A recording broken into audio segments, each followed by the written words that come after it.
Thanks, Camille, and QCOSS. Maybe, is that too? No. Is that better? For inviting ADCQ to talk about multicultural inclusion, diversity.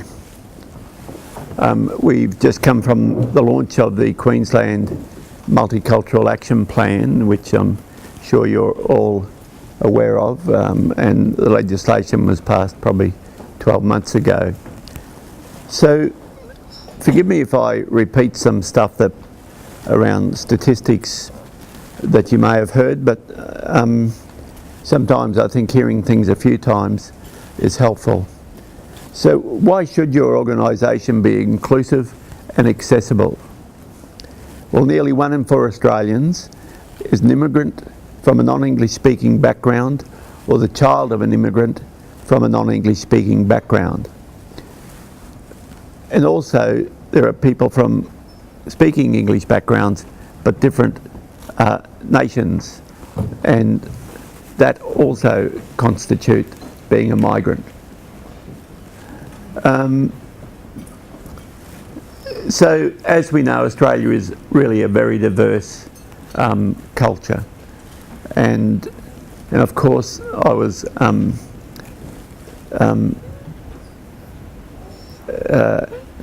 negligent in not acknowledging the traditional owners of the land that we are here on today, and acknowledging that the First Nation peoples also come from a non-English speaking background and have a very different culture and a very different worldview to our mainstream worldview. In Queensland there are over 120 ethnic communities, and so this diversity presents a challenge to organisations to deliver services in ways that are relevant, meaningful and easily accessible by all Australians and Queenslanders from whatever background you may come. Organisations should respond to cultural diversity in their communities for reasons including social justice obligations, as reflected in government policies and international treaties, but also in the sense of what community organisations' deepest values should be inherent in what you do every day. And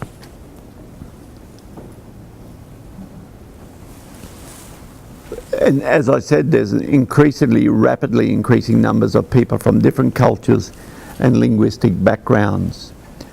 And I don't think we can underestimate the importance of being aware of linguistic differences. Just a small example, I was fortunate to be at the UN final ad hoc committee for the development of the Convention on the Rights of Persons with Disabilities in 2006. And in the Article Article 25, there was some of the text, and it took 8.5 days and a lot of late nights to work out, to resolve a certain line, and it was women with disabilities should have access to sexual health services. At the end, the one word that was a problem was services, because the people from South America, Middle East and some African countries viewed sexual health services as being prostitution, sexual services. And the word that made the difference was programs. And when I started to think about when I was working for the NGO and the arguments between our staff and our committee sometimes over a word, it made me realise, even from fully speaking historically white Anglo-Saxon majority of people, that we all relate different weighting to words and have different understandings of words, which can mean a very big difference. And of course, when you come from a country where you may be oppressed or tortured these words even have deeper meaning and deeper impacts upon you. And I won't get political, but that's even further reason why 18C should not be changed. Because what you and I might think is trivial as offensive can have significant meaning for people, particularly if those words have been used in torture and degrading and inhumane contexts. Obviously there are other reasons, requirements of funding bodies to not be in breach of Anti-Discrimination Act or the Racial Discrimination Acts. And of course, the maximisation of diverse skills and knowledge through community engagement is another way to really strengthen your organisation. Diversity and inclusion with organisations has also been shown to deliver significant benefits, including increased productivity and morale, better products and services delivered to people who are in need of your services, reduced absenteeism and staff turnover, greater sensitivity to the diverse needs of a diverse market, greater overall effectiveness, an ability to adapt readily to market changes, attractive to a wider pool of talented candidates, and enhanced legal compliance. So when we use the word diversity, just a quick poll, what does it mean to you? Anybody want to have a stab?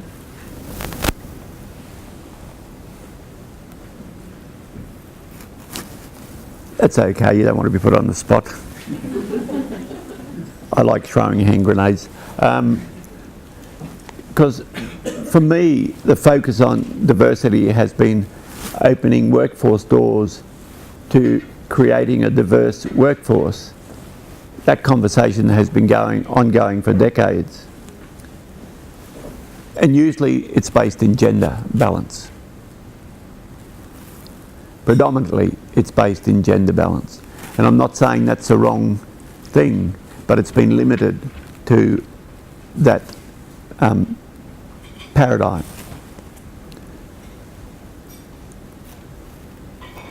I would argue that just focusing on diversity without focusing on inclusion is not sustainable. Certainly, focusing on diversity has changed the open door to a revolving door, particularly for the population groups who don't fit the norm and the culture of the workforce that is choosing employees. There are not even a pathway to that door. So if you're an Aboriginal woman, single mother, and an Aboriginal woman, a person with an impairment such as a mental health, Aboriginal woman and a single mother, you're not even going to knock down the brick wall to get in to look at the glass ceiling. Diversity has many dimensions. Some of them are visible, like race, age, gender. There are other aspects of diversity that are sometimes apparent and sometimes not, like disability, sexual orientation, gender expression, and religion. These dimensions of diversity are just the tip of the iceberg, because there are many more aspects of the diversity that are invisible, including lifestyle, political views, family status, work experience, nationality, personality type, communication style, socio-economic status, and perhaps exposure to different cultures, perhaps through world travel and broadening and understanding your world views. There are so many things that make each of us different. All of these dimensions of diversity are important. However, there are many things that are universal to making diversity work in your workplace and in those who you provide service to. So through inclusive cultures, you focus on values that empower open-mindedness, promote healthy conflict, value new perspectives, and avoid judgmental attitudes. Creating an inclusive culture means not only stating cultural components the organisation wishes to emphasise, but also working towards an ideal level of open and inclusive behaviour. Valuing and respecting differences, accommodating our fundamental human needs, relationships, identity, family life, health and well-being, and belonging are all universal needs of all of us, irrespective of where we come from, our religious belief, and other labels that may have been placed upon us by those in power and privilege. It is essential that organisations focus on visible differences. Right now, because of the severe underrepresentation, not in this field of women, but in other areas, particularly at senior levels, racial and ethnic minorities, the LGBTI communities, and people with disability. I like to challenge people to think about their organisation by saying, does the mix in your organisation, whether it's in your staff or in your people who you serve, look like the mix of people in the Queen Street Mall? So until that mix is there, we need to do much more to open the workplace doors to staff from diverse cultures and backgrounds, and to those who we serve from diverse cultures and backgrounds. We need to open our minds and our hearts to welcoming of those different backgrounds. If you open your heart, your mind will follow. We need to embrace the paradigms of different cultures. We need to assimilate those cultures within ourselves, not to make others assimilate to a so-called culture of Australia, or an Australian culture which has yet to be identified. And if we really are going to be true to that, our first embracement would be of our First Nation people's culture. To understand where we live, what was its history, who were the people lived there, what was their language, and what were the things important in the maintaining and nurturing of the country, so that it was viable for them to be able to sustain 60,000 years of life.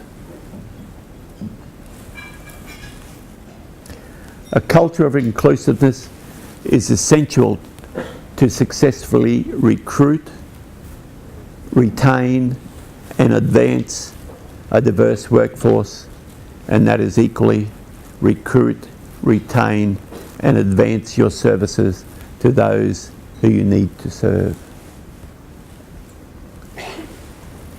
So that little slide up there is a bit of a shortcut about what is inclusion, and I will expand upon that more. But first, I'd like to say, what is the difference between diversity and inclusiveness? Many people use diversity and inclusiveness interchangeably, but they have very different meanings.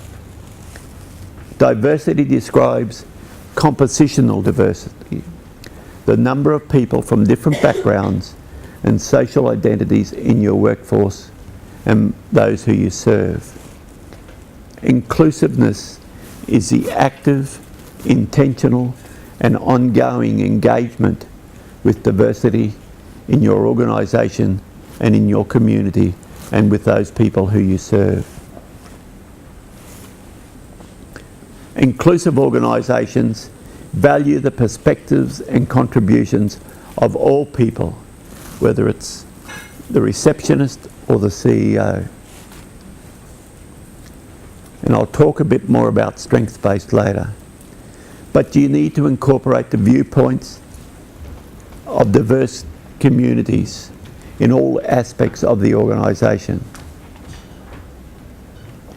Inclusiveness employs a broad and inclusive definition of diversity, as I highlighted before, which is about everyone in the organisation that works there and everyone who you serve. You cannot have inclusiveness if some people are left out or marginalised or excluded in your workforce and in your service. Inclusiveness without diversity is meaningless until you have representation by all groups. You must continually work on and increase diversity and inclusiveness when it comes to employing those who are most marginalised in our society.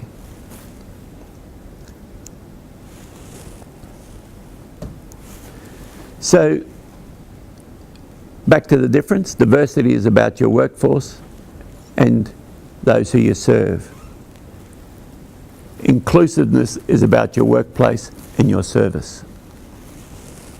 The culture, structure and behaviours of the organisation may need to change for everyone to be genuinely included and have the same opportunities for success, whether they be workers or people who you serve.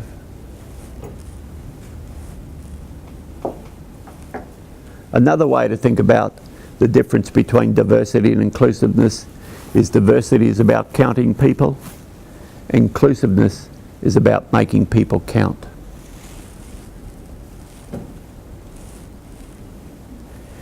How do we create a work culture that brings out the best in everybody? And that is a strength-based approach. The literature and personal experience would suggest that not a one-size-fits-all approach when it comes to managing or engaging with human beings. If somebody comes to me and says, I've got a blueprint, I run a mile. However, leadership, values and relationships are core when it comes to creating an environment where people flourish, and in turn business capacity and sustainability also flourish. And I'm sorry I use the term business capacity, but this was a speech to businesses. But now it's service capacity and sustainability.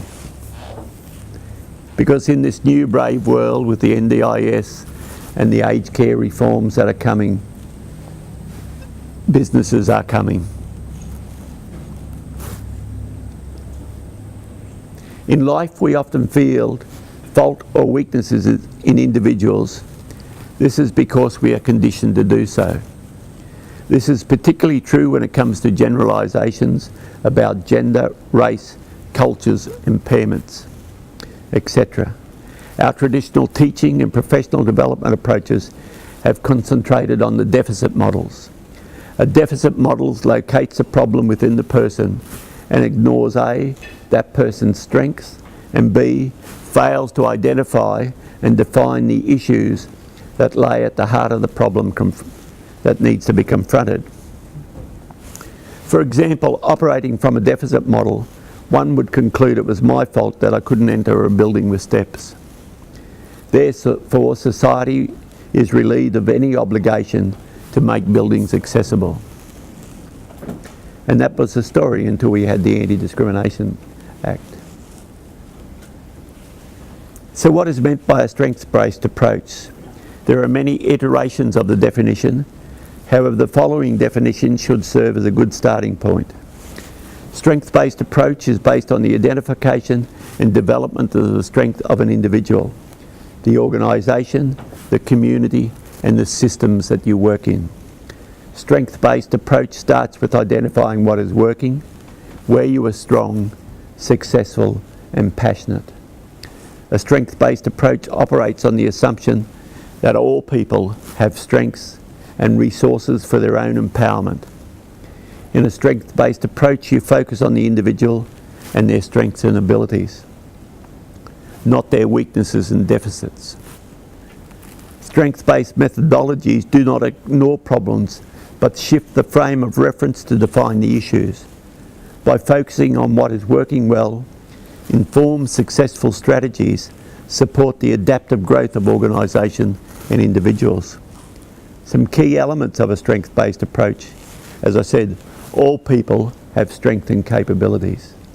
People can change. People change and grow because of their strengths, not their weaknesses. People are the experts of their own situation.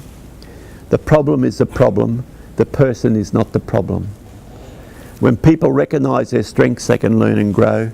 And strengths include people's resources around them, their hopes, their aspirations, their passions and interests. This applies equally to the people who you serve. If these values are held by the leaders in your organisations, the foundation stone towards building a diverse and inclusive workplace and service delivery has been laid. We all use stereotypes all the time without knowing it. We have met the enemy of diversity and inclusion, and the enemy is us. Inclusion is not about bringing people into what already exists. It is making a new space, a better space for everyone. Thank you.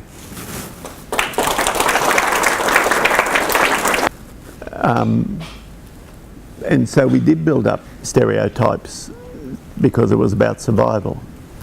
But of course, throughout, we see now that stereotypes and mythologies have been evolved over the centuries to maintain power for the privileged and to maintain a status of inequality, to put people in their places that allow me to be privileged and to maintain my privilege. And there's a whole lot of research around vulnerability. And the first area of, and it's linked to the unconscious bias, but is about how many freely given relationships you have in your life. When you think about the people who you serve, how many freely given relationships do they have in their life? And the second area of vulnerability is identity. So what is their identity and who created that identity? So for people with disabilities, the common identity is their objects of pity and charity and their burdens on society. Who created that? The church, the state, because it served their purposes. Who created the identity of Aboriginal people not being fully human? It was the state and the church and those others who gained and benefited from that. So we've got to look at the politics and the power that is linked to these things, and that's why it's important to be conscious of your unconscious bias, but that's not enough. When we look at how it manifests in our practices, whether it's recruitment or in the way that we support or provide service, we need to look at how we de-identify, how we are going to address those unconscious biases. And there's been some really interesting stuff, and like for recruitment, the de-identifying information on your job application. So no name, no gender, no postcode. And just to tell you a couple of quick stories, the New York Philanthropic Sympathy Orchestra was trying to get about a gender balance. And so they tried everything, but they were still doing about 70-30. So what they did was they had blind auditions. No one could wear shoes, and they auditioned behind the curtain. And it was nearly a 50-50 split in that recruitment. But the latest one I've heard about is in IT.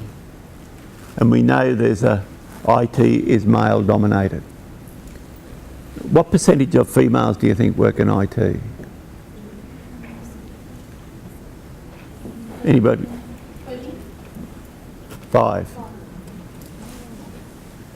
So an IT agency did a blind recruitment process, and that was much easier because they could do it, not even see anybody, no nothing, not here, and they recruited 52% of women in that intake. So they're just some small examples of the systems, the structures that we have in place that lead us to the cultures that our organisations operate through an unconscious bias. And we have to really struggle with that. And the way to struggle with that, as I said, is to really deliberately, forensically examine your structures and your systems. And the only way you can do that is by inviting other people who are not of your culture, not of your colour, and not in your workforce to be involved in that diversity. And there's a whole lot of research in business that you get greater innovation, you get greater productivity, you get greater loyalty, and you get greater profits. And one case study I saw in a law firm where they started flexible working, because flexible working arrangements is all part of this, but also flexible service delivery. Because quite often people's crises don't happen at 9 to 5, Monday to Friday. So, you know, and it's not easy to be a flexible working place and to provide flexible services. It's hard work, but it's worth trying. If you're going to be really there to live to the value statement that's somewhere in your organisation that says we value people, whether it's our workers or the people we serve, and we are here to serve the people, then how do you bring that to life? How do you create those spaces where everyone flourishes, where human rights flourish? And human rights is the cornerstone, I believe, of challenging the structures, the systems, the policies, the programs that we have in place, because they are old, they have very deep cultural roots that don't go just to your services life, they go to the centuries before of the different ways in our society responded and organised the way the world was. So unconscious bias is a very, very interesting and challenging thing. There's been a lot of research and it's come from a lot in America, and even African American people, if they're shown a black man with a gun and a white man with a gun, they will say that the black man with a gun is probably going to shoot me. And if they're shown a black doll or a white doll, the children will want a white doll. And because that represents what's valued in society. So it's a real challenge, but we're here to help. Part of that exercise, and obviously what Kevin's touching on is we're not pitching for work or anything, but we do unconscious bias training, and that's, I suppose, part of the elements that we discuss. And it's certainly the aim for us as a commission is to also work with management level and business to work around this. Business seem to be getting on top of this. A lot of the large firms are, but obviously if we can be of any assistance, please contact us. Is there a question? Is there a gentleman down the back that he's hand up? Or is he stretching? Maybe in stretching. Okay. Any is questions? Yeah. Yeah. Maureen. The training's free, I'm assuming, unconscious bias or not? No. Oh, it depends on it, yeah. It depends upon your, like all our training, we have a range of negotiable arrangements. Unless Neil's covering the top, Steve. Question. John? Probably not a question, probably just a comment. Thank you, Kevin, for sharing what you did. I just wanted to give a little bit of a perspective from I'm a First Nations man. My people are Galloway and Butchula. So they're my people. Butchula are the mob from Fraser Island, we call it Gari. And Galloway's from up in the Gulf. And I'm yet to meet my family there. But I just want to share this, not just to probably reinforce some of your statements there, Kevin. I've been working in the community sector since 2007, but I think a really important thing is it's mainly been with Indigenous organisations, but I've also worked for mainstream organisations. And a lot of the stuff, if you come back to the Human Rights Charter for Indigenous peoples, that's the UN Declaration for Indigenous Human Rights. One of the articles in there highlights self-empowerment, so First Nations people or Indigenous peoples' control of their own affairs. What's happened in the nation here in Australia, a lot of because of the historical stuff, a lot of our people have not been able to take care of our own affairs because of the historical impacts, and we won't go into that, everyone here knows that. So we're aware of that. But I'm sharing this because we really need to change our systems, the way that things are in this nation. We've got people who are in the government who make decisions on behalf of the First Nations people in Australia. These things need to change.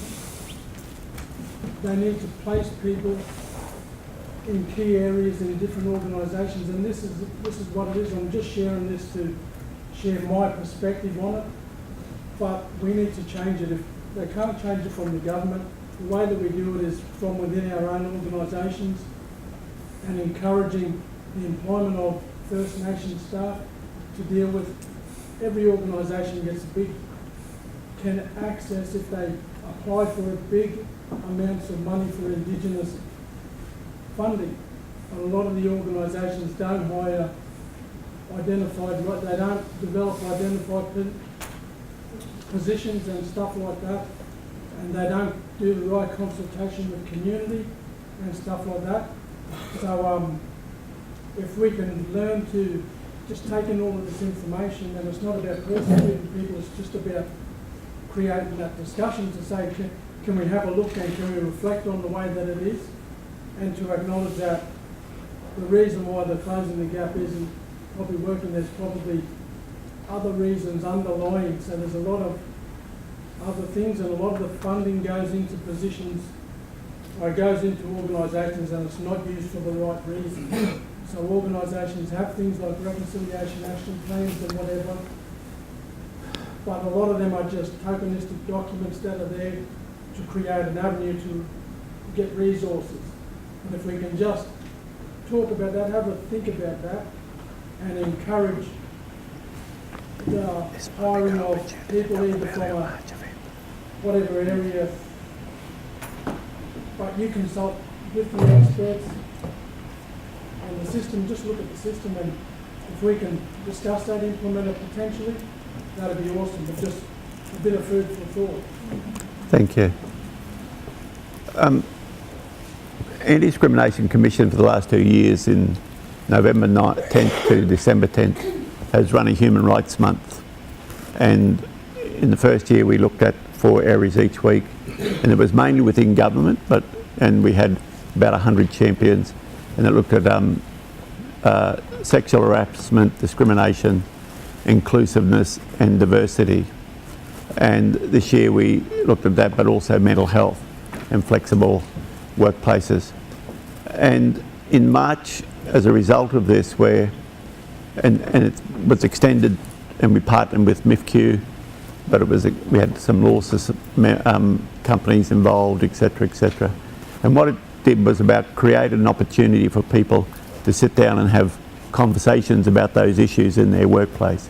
And a lot of feedback we got was, for the first time, in government there's all of the, and in your organisations as well, there'll be all the risk, averse policies about, we've done sexual harassment training, tick and flick, and we've done this and that.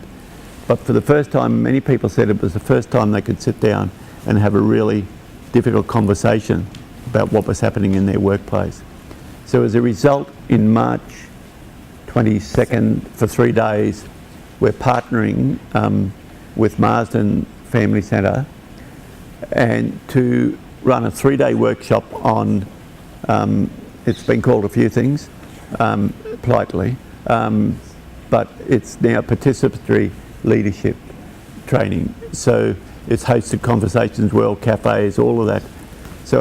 So it's along the lines that you were saying. It's about people being skilled to start to have conversations, whether it's in their workplace or with their communities, to empower, and for community to take control to resolve the issues that their community, whether it's your local neighbourhood or it's a broader community, whether it's about racism, exclusion, or whatever that might be there, to take control and empower the community, and then to be able to engage with government in strategic leadership for reform and change.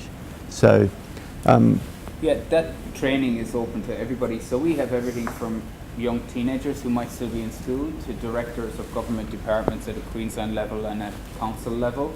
So we have a broad scope of people that will be attending, and that's the idea of it, is to hear different voices and hear different stories.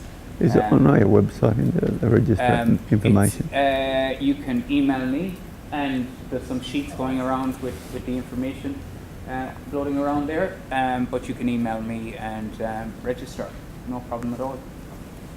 There is a minimal cost, it's just to cover our kind of food and stuff like that. So, but there is concessions available for community members and volunteers and stuff like that. And one of the leading people is a woman called Mary Alice Arthur, who